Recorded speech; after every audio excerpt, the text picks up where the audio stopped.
প্রতিটি বনই হলো একটি অ্যাডভেঞ্চার।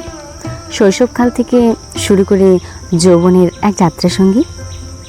জীবনের বিভিন্ন বোঝাপড়ার সময় মানুষ যায় পুরোহিতের কাছে, কেউ বা কবিতার কাছে, কিন্তু আমরা যাই বনের কাছে।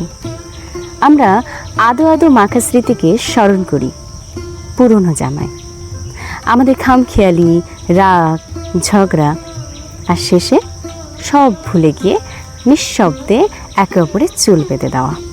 বলতে গেলে a sister is one who works in when the rest of the world works out. আমার একলা আকাশ থমকে গেছে রাতের স্রোতে ভেসে, শুধু তোমায় ভালোবেসে।